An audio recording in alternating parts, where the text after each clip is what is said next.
belajar kurang jelas, kita sama tanyakan biar lebih jelas apa yang disampaikan bakal kita. Allahumma shalli ala Muhammad. ala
Assalamualaikum warahmatullahi wabarakatuh.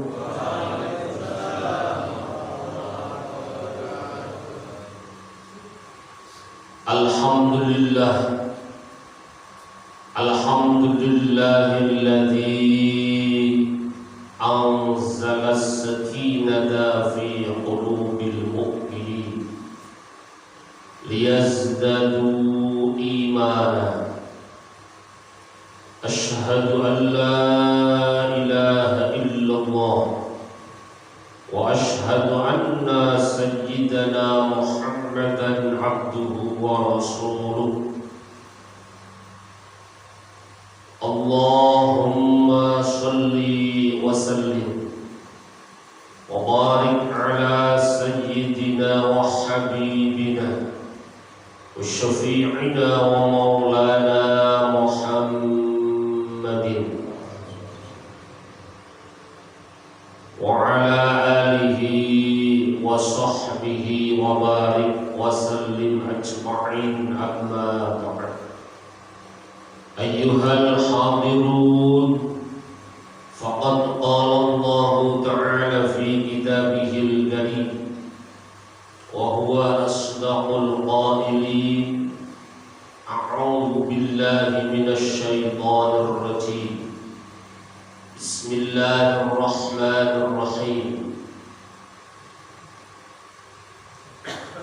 Tabarakalladzi biyadihil mulku wa huwa ala kulli syai'in qadir. Alladzi khalaqal mauta wal hayata liyabluwakum ayyukum ahsanu amala. Al-ayah. Faqala aidan fi ayatin ukhra, Rabbi adkhilni mudkhala sidqin wa akhrijni mukhraja sidqin waj'al li min ladunka sultanan nasira. Shadaqallahul azim wa shadaqa rasuluhun nabiyyul karim. Walhamdulillahi rabbil alamin. Al-mukarramun wal mukhtarum, para sesepuh, para bini sepuh, tokoh masyarakat, wabil khusus Bapak Ketua 3M beserta jajarannya, pengumuman kepada segenap hadirin jamaah salat maghrib yang berada di Masjid Raudhatul Jannah, yang insya Allah semuanya dimuliakan oleh Allah Subhanahu wa Ta'ala. Alhamdulillah wa syukru lillah wa la hawla wa la quwwata illa billah. Pada kesempatan malam hari ini, Allah Subhanahu wa Ta'ala mengumpulkan kita, mempertemukan kita semua dalam kondisi sehat walafiat, sekaligus dalam kondisi beribadah kepada Allah Subhanahu wa Ta'ala, yakni dalam rangka thalabul ilmi fardhah. Mudah-mudahan hadirnya kita, duduknya kita di majelis ta'lim ini menjadikan satu sababiyah dosa-dosa kita semua diampuni oleh Allah Subhanahu wa Ta'ala. Barokah ilmu, barokah majelis ta'lim. Mudah-mudahan hidup kita semua diberkahi oleh Allah Subhanahu wa Ta'ala, sehingga nanti ketika roh kita diambil oleh Allah Subhanahu wa Ta'ala, kita semua akan mendapat derajat husnul khatimah. Amin ya rabbal alamin. Hadirin rahimakumullah, langsung saja Malam ini kajian kita melanjutkan kajian pertemuan bulan lalu, masih membahas mengenai masalah tata cara ngurus jenazah, tajhizul jenazah. Waktu pertemuan yang kemarin bahkan sudah kita praktekkan langsung mengenai tata cara memandikan dan mengkafankan. Karena setiap ada manusia yang mati atau meninggal dunia, maka wajib 4 perkara segera dilaksanakan oleh umat Islam yang masih hidup. Wajib menjadi fardu kifayah. Jadi arba'atul amrin. Perkara 4 ini harus segera dilaksanakan. Termasuk yang pertama adalah memandikan, mengkafankan, menyolatkan, dan mengubur. Malam ini kajiannya adalah masalah menyolatkan. Nah, sebelum kita bahas terlebih dahulu, saya sampaikan mengenai substansi hukum sholat mayit. Sebentar Pak, saya tak mau dulu. Maunya wangi.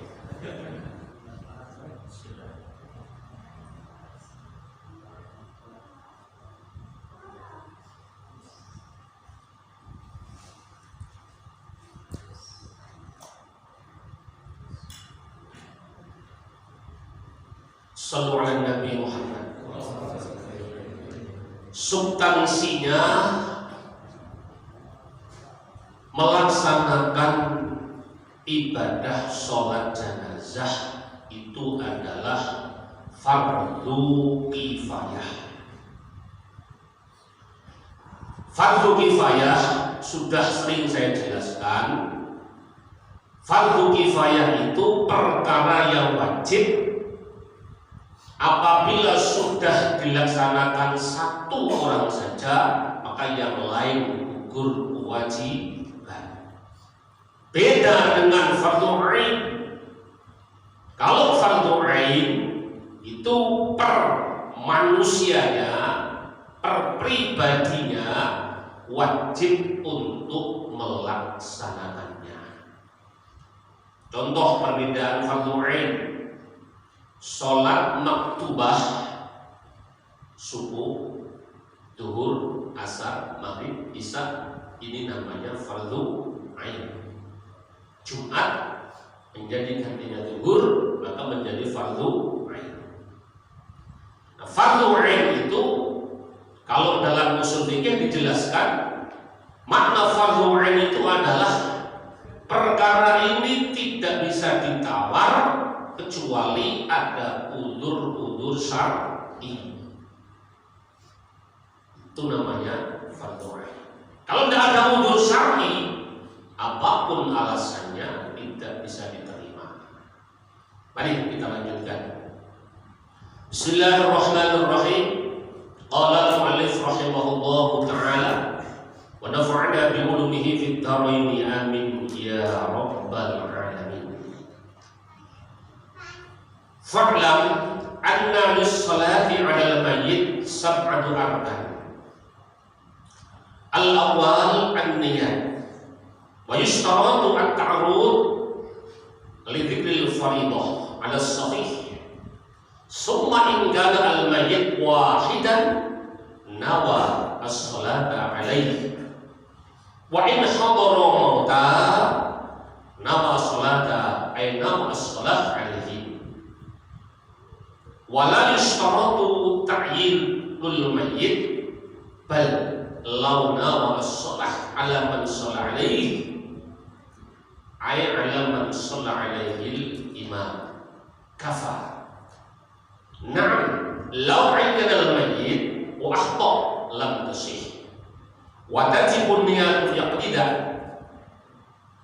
al-fardhu tsani al-qiyam indal qudrah ila akhirih. Hadirin rahimakumullah,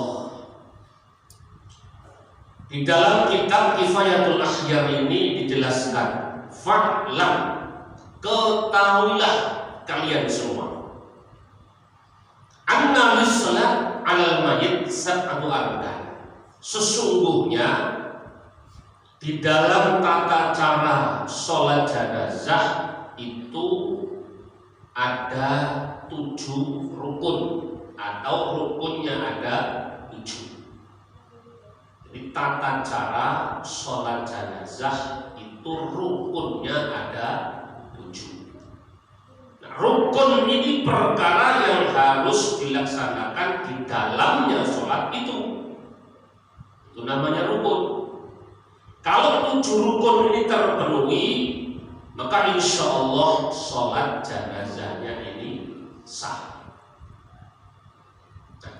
Sholat jenazah itu dari nomor 1 sampai terakhir itu adalah muatannya doa-doa. Maka di dalam sholat jenazah itu tidak ada rukuk, tidak ada sujud. Mutlak isinya doa-doa. Fatihah doa, sholawat doa, Allahumma ighfir lahu doa. Ini doa semua. Ini sekaligus tata cara ini menjawab pertanyaan orang-orang yang punya pemikiran bahwa doa itu tidak nyampe, maka dijawab langsung oleh tata cara sholat jenazah. Jawabannya apa? Jawabannya begini, Pak. Mereka yang tidak yakin dengan doa tidak nyampe itu, apakah mereka mau kalau saudaranya mati tidak disolati? Kira-kira mau gak ini? Kira-kira mau gak? Kalau saudaranya mati atau dia sendiri yang mati tidak disolati, kira-kira mau gak? Arpo ngeyel kaya apa tetep gak mau kalau gak disolat. Tapi anehnya mereka tetap pekah ngeyel bahwa doa tidak nyampe. Ini model apa kajian begitu? Fikrah model apa seperti ini?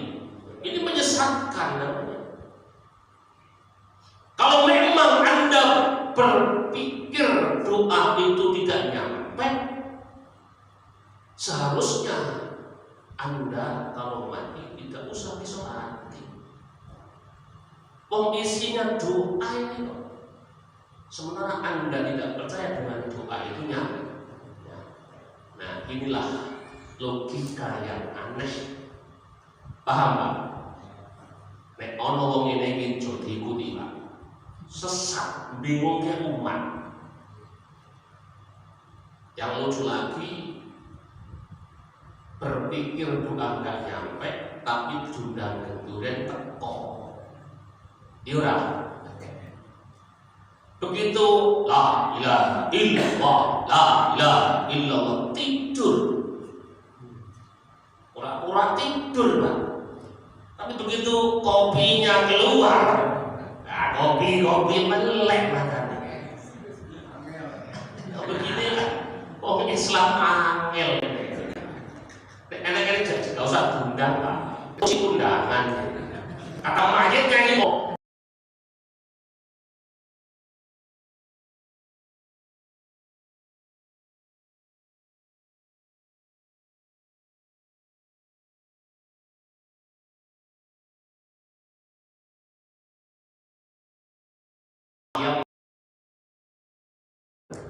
Iya mati kok. Kan kita ini ngomong gak bayar loh. Nah, gratis dari Gusti Allah ini. Tinggal ngomong. ngikuti imam saja pokoknya. Allahu akbar. Oh, kok gak mau. Dalilnya tadi doa gak nyampe. Nah, yang begini ini kalau dibiarkan Pak, menyesatkan umat. Tadi beseknya doyan, tahlilnya gaduh. Yang lebih konyol lagi ustadznya ngomong tahlil itu bid'ah haram. Padahal tahlil itu kalimat la ilaha illallah. Tuh tak-atik terus tak dalilnya tahlil bagaimana, ada apa enggak zaman Nabi. Aduh, ngabisin umur Pak. Iya, kembali tadi sholat jenazah isinya doa. Ini menjawab langsung. Siapa yang jawab? Gusti Allah melalui perintah fardu kifayah sholat jenazah. Saya pernah dialog sama tokoh yang tidak percaya doa nyampe. Akhirnya ya belum. Cuman sudah kadung dari ketua, tetap malu kalau saya mundur Pak. Begitu. Jadi ya, organisasinya juga besar. Tapi Muhammadiyah itu Pak, mau dimanapun, kalau Muhammadiyah yang alim, yakin doa itu nyampe. Kenapa? Ajarannya Mbah Kiai Ahmad Dahlan itu sama dengan ajarannya Mbah Hasyim Asy'ari. Satu guru, kitabnya juga sama. Kalau Muhammadiyah yang alim, yakin doa itu nyampe. Nah, yang berikili ini kadang-kadang so ribut. Aku Muhammadiyah ratusan tahlil, ketunda, ya alhamdulillah, ya saya kurang. Sallallahu alaihi Nabi Muhammad. Kembali tadi, sholat jenazah itu rukunnya ada 7. Al-awwalu an-niyat. Nomor 1 adalah niat. Jelas innamal a'malu binniyat. Semua ibadah akan menjadi nilai ibadah kalau niatnya benar dan kalau ada niatnya. Dan yang paling penting lagi Pak, bicara sholat jenazah, jenengan kalau takziah di mana saja, utamakan ikut nyolati kalau memang jenazahnya belum dimakamkan. Utamakan Pak. Ngisi amplop nomor 2 itu, bagi mayit nomor 2, bagi keluarga nomor 1. Nomor 1 itu menyolatkan jenazahnya. Ini ilmu Pak, dengan praktek mau. Takziah di mana saja, kalau jenazah belum dimakamkan, usahakanlah sholat jenazah. Kalau diajak sama imam, sama ustaz atau siapapun yang ngajak, monggo nyolati, ikut langsung. Mayit itu harapannya 1.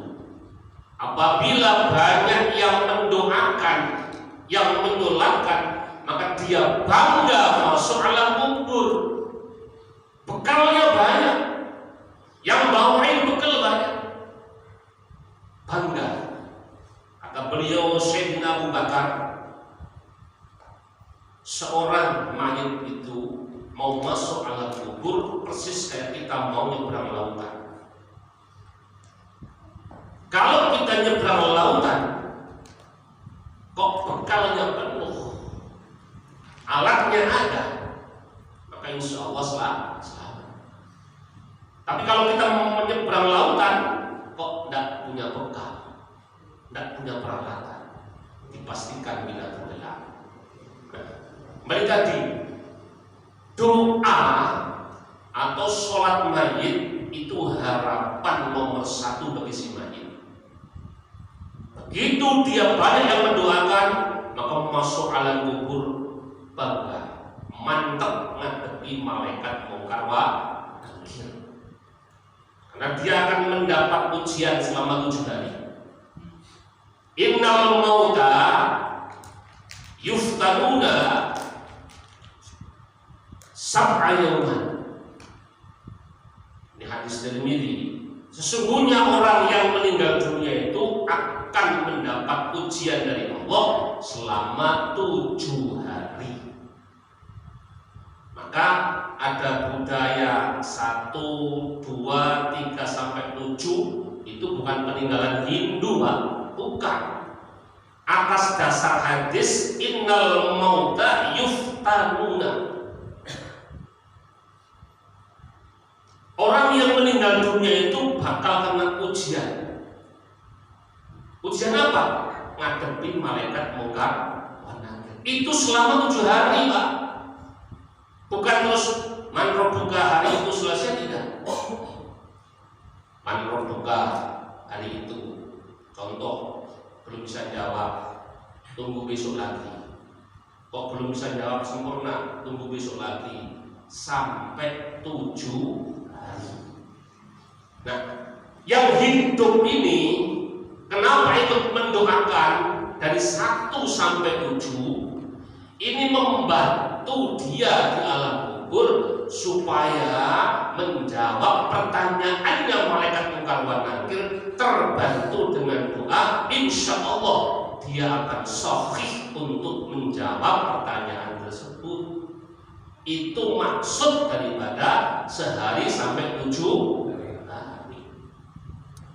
Kalau sampai keyel sama wong sing gak seneng itu peninggalan Hindu, jangan percaya.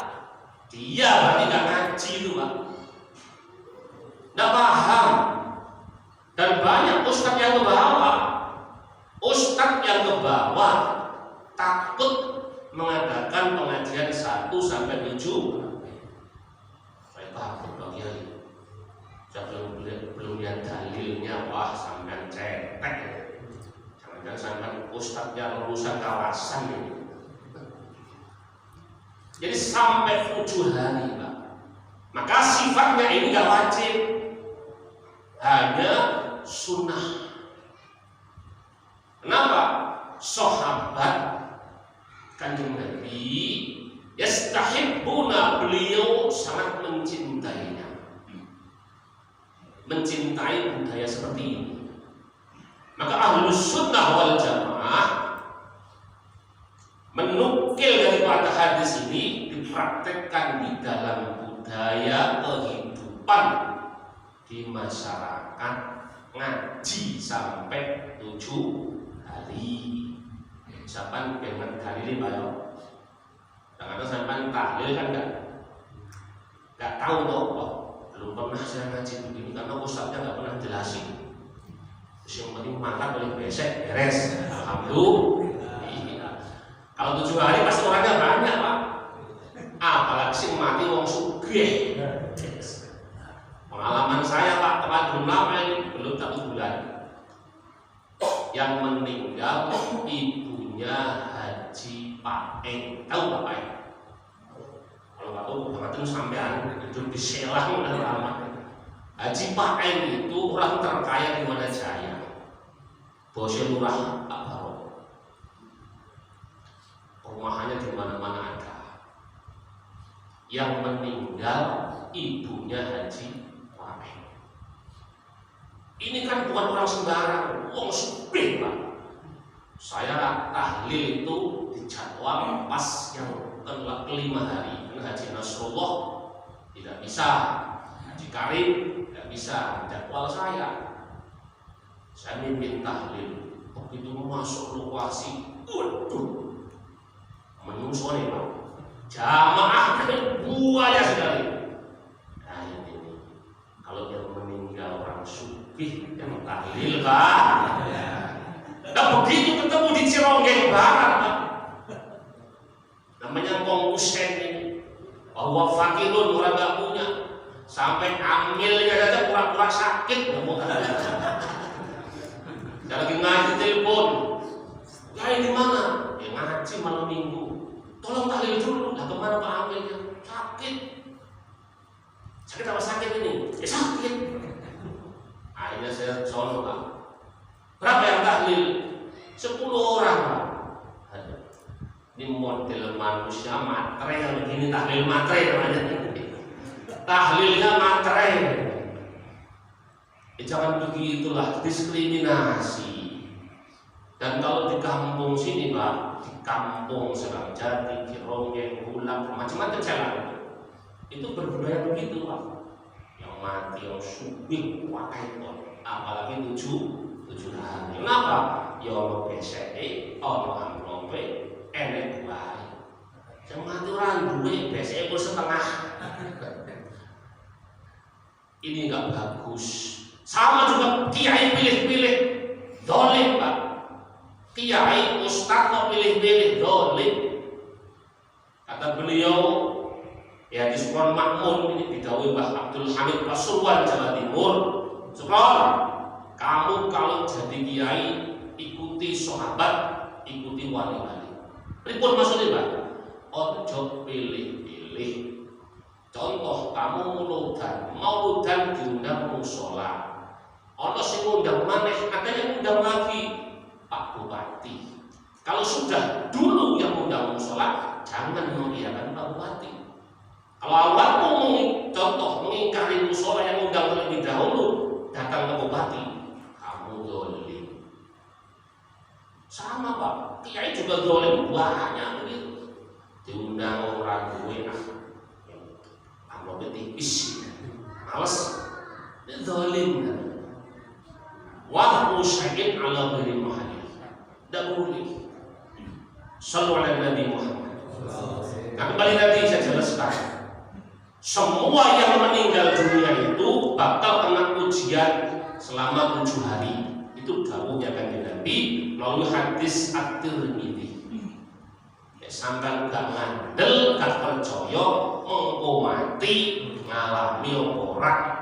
Kalau nggak ngalami, mulih meneh ngalami dunia, protes kalau Kanjeng Nabi. Semua ngalami, pasti mengalami 7 hari. Nah, itulah maka ada budaya sehari 7 hari. Nanti sampai 40 saya jelaskan pertemuan yang akan datang nanti. Nanti sampai 40, 100 tak jelasin lagi.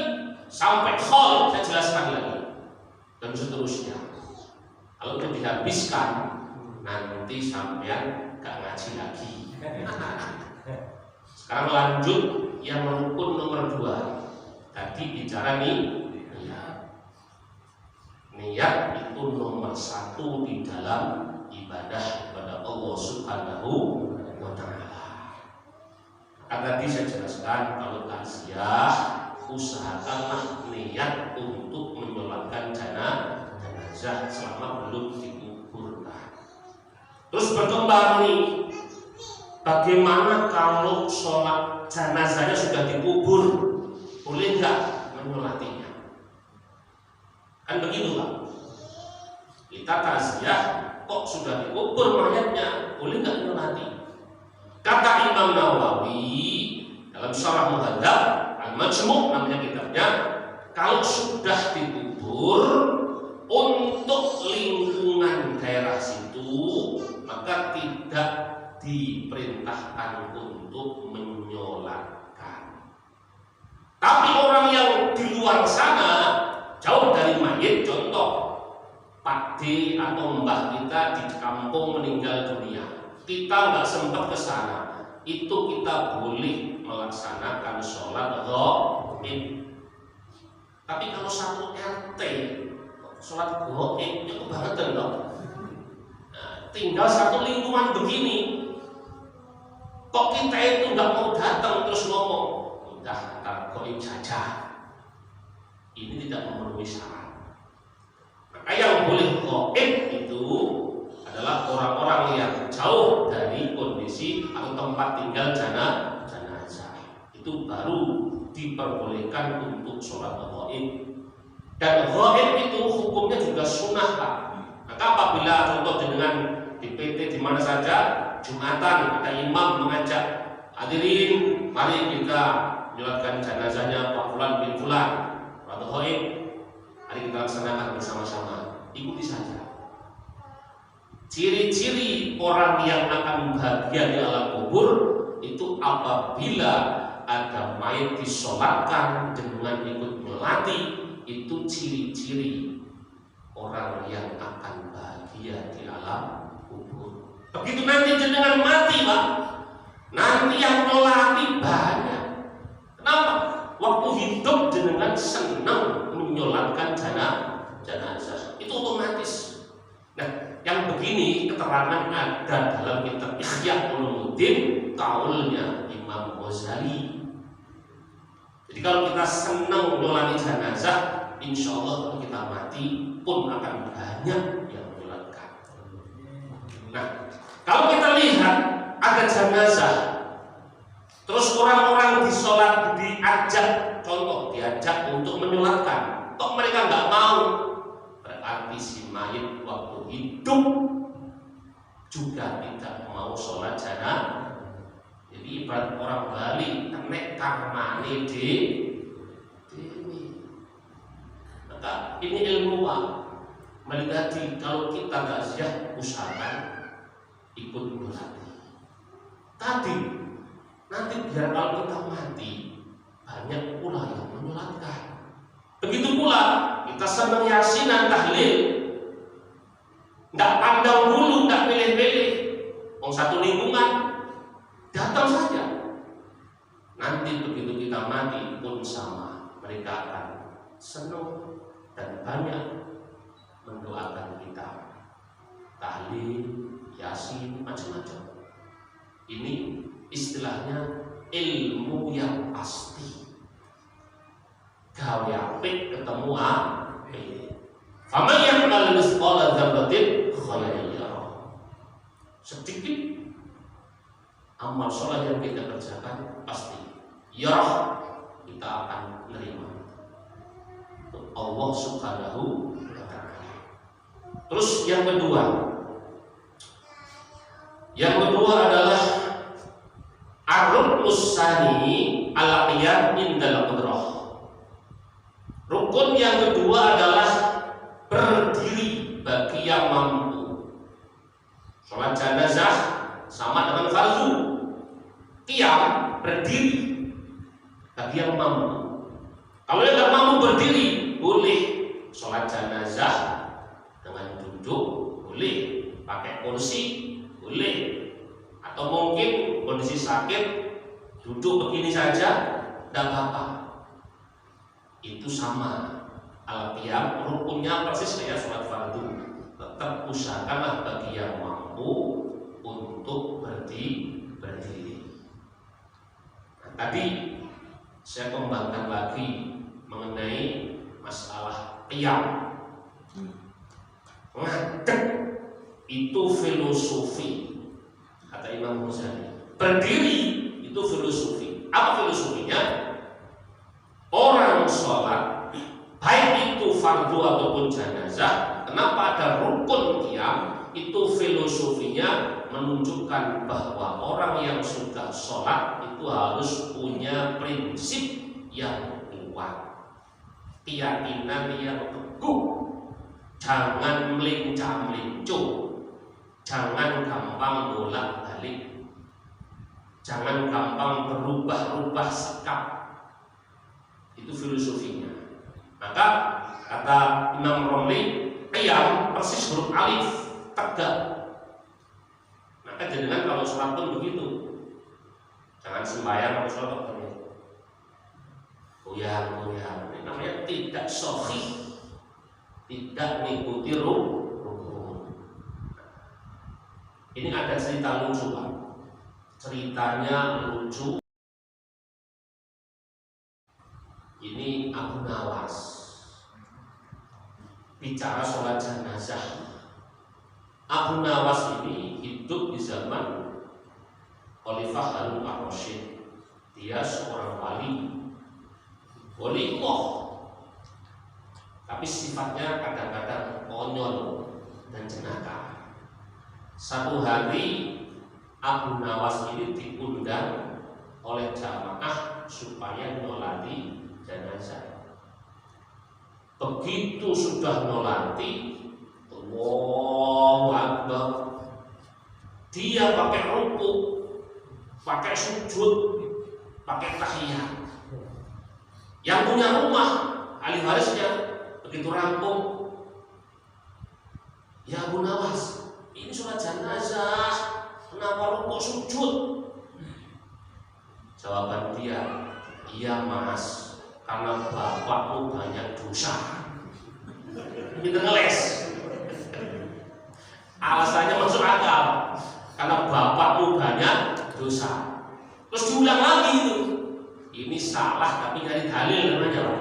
Makanya kalau ada orang yang begini itu Abu Nawas namanya ini. Kan ada Bapak, ada orang itu sudah salah tapi nyari dalil.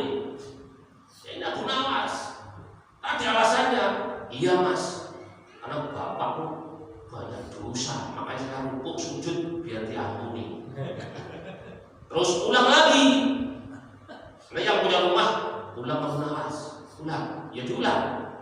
Sudah yang kedua, sudah tertib, nggak pakai sujud, nggak pakai rukuk.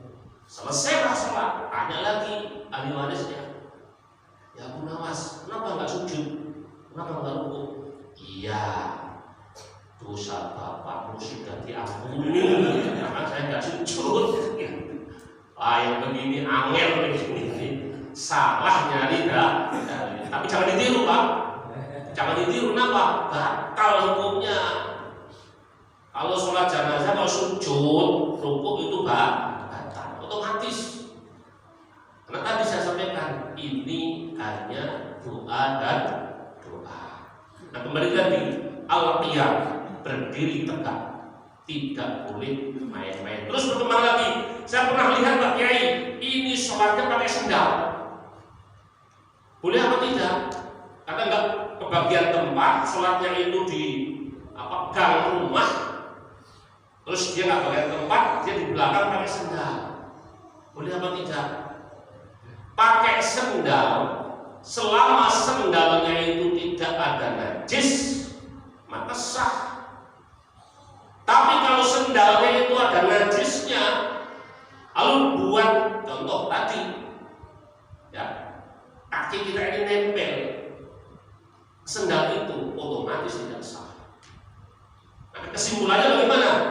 Sendal atau sepatu atau yang lain selama itu tidak najis sah.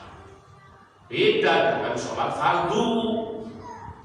Sholat fardu pakai sendal kebangetan. Nah iya, kenapa? Tidak ada yang namanya sholat fardu itu di depan gang, di depan atau mungkin di lapangan, tidak ada. Otomatis di masjid dan musola. Itulah perbedaannya. Nah, kembali tadi, sholat jenazah rukun yang kedua adalah al-qiyam, berdiri. Terus nomor 3, al-fardus salisu qiraatul fatihah, ay qiraatul takbiratul ihram. Qiraatul takbiratul ihram. Rukun yang nomor 3 adalah membaca takbiratul ihram. Takbiratul ihram itu takbir yang dibaca di awal sholat. Takbir itu kalimahnya sama, namun nama-namanya berbeda. Itu takbir Pak. Nah, takbir lughatnya sama, tidak berubah, cuma nama-namanya berbeda-beda. Kalau dilaksanakan di awal sholat namanya takbiratul ihram. Kalau dibaca waktu pindah-pindah rukun, contoh mau rukuk takbir, mau sujud takbir, atau tadi Fatihah selesai terus sholawat Allahu Akbar takbir, ini namanya takbir intiqal, takbir pindah-pindah gerakan. Kalau takbir dibaca di waktu-waktu Idul Fitri, Idul Adha, itu namanya takbir mursal. Apa itu mursal? Takbir yang dikumandangkan oleh ribuan umat untuk satu waktu itu, namanya mursal. Sini takbiran, sini takbiran, sini takbiran, semua takbiran, itulah mursal. Nah, Kalau takbir dibaca di lapangan, di jalan raya, di gedung DPR, itu namanya takbir maka kekuatan takbir berbeda-beda, namanya juga berbeda. Dibaca di depan gedung DPR, gedung presiden atau gedung yang lain, itu takbir demo, Pak. Yang begitu nggak keramat, tidak keramat. Tapi yang dibaca di awal sholat itu fadilahnya luar biasa, keramatnya tinggi, Pak. Sahabat pernah nanya mengenai fadilah takbiratul ihram.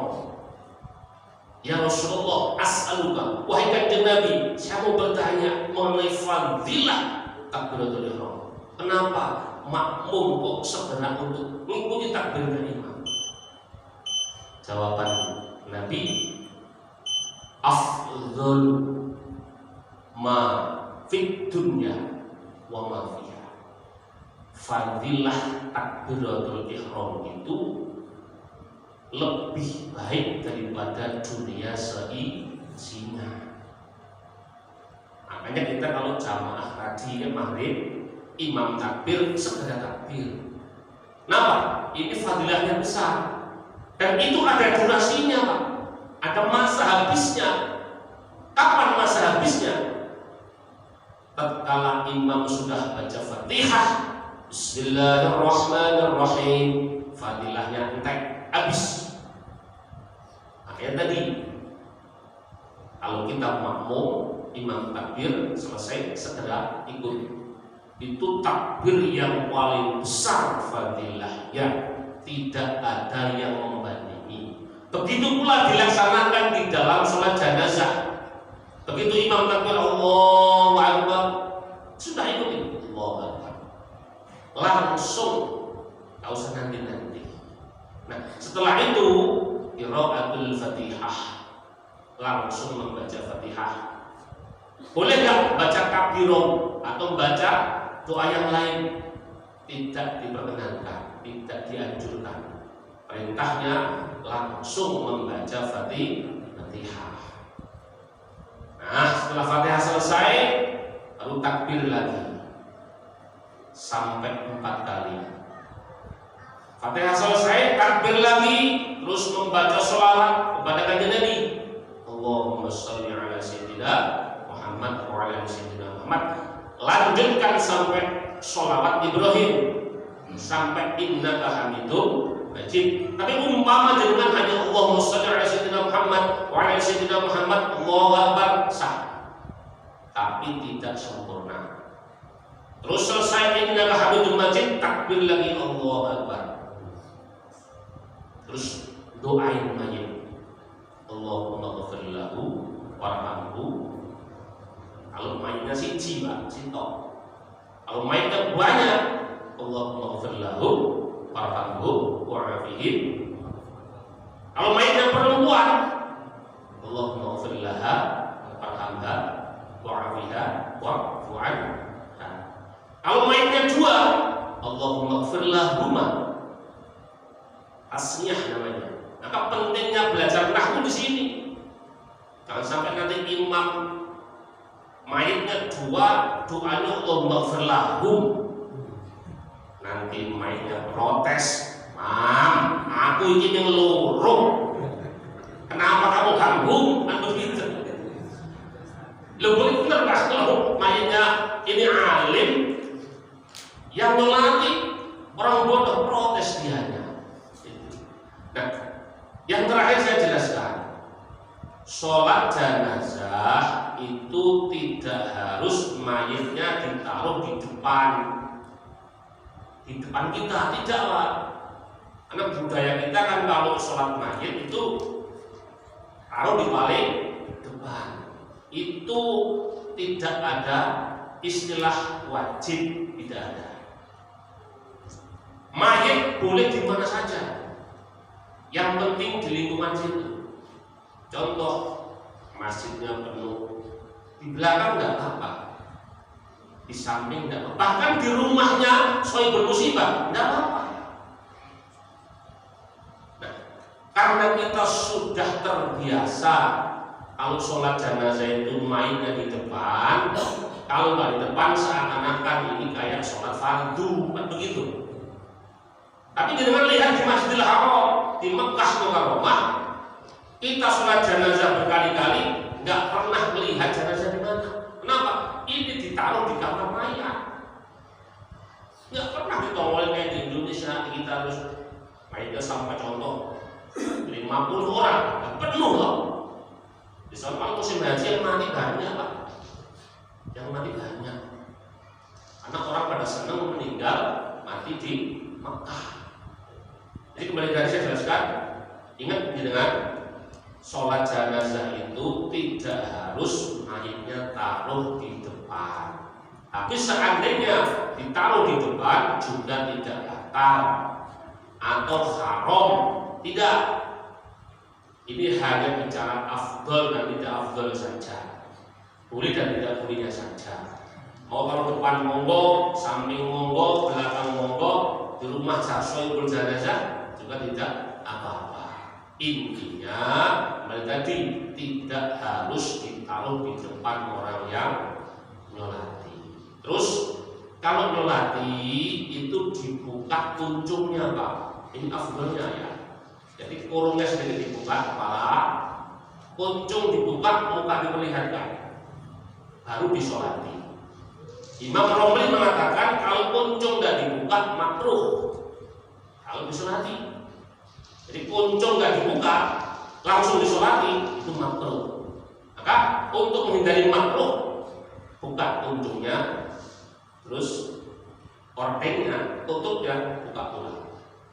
Nanti setelah sholat tutup lagi, ingat lagi. Itu afdol tata cara menyolatkan jenazah. Allahu a'lam bishawab. Al-Fatihah. Alhamdulillahirabbil alamin. Iyyaka na'budu wa iyyaka nasta'in. Shiratal ladzina an'amta 'alaihim. Amin amin ya rabbal alamin. Bismillahirrahmanirrahim. Alhamdulillahirrahmanirrahim. Allahumma shalli wa sallim wa barik ala sayyidina Muhammad wa ala sayyidina Muhammad. Assalamualaikum warahmatullahi wabarakatuh. Assalamualaikum warahmatullahi wabarakatuh. Allahumma inna a'udzubika min ilmin la yanfa'u la yasha. Allahumma ya Allah nas'aluka ya Allah ridha wal jannah wa na'udzu bika min syarri wa nar. Bi barakati hadzal majlis ij'alna wa auladana azwajana wa talamidana wa jama'atina min ahli al-ilmi wa ahli al-khair wa ahli ibadatik wa la taj'alna wa iyyahum min ahli syarri wa ahli al-dhir innaka 'ala kulli syai'in qadir. Rabbana atina fid dunya hasanah wa fil akhirati hasanah wa qina adzaban nar. Sallallahu ala sayyidina Muhammadin wa ala alihi wa sahbihi wa baraka wa sallam. Alhamdulillahi rabbil alamin. Hadallahu wa iyyakum ajma'in. Assalamualaikum warahmatullahi wabarakatuh.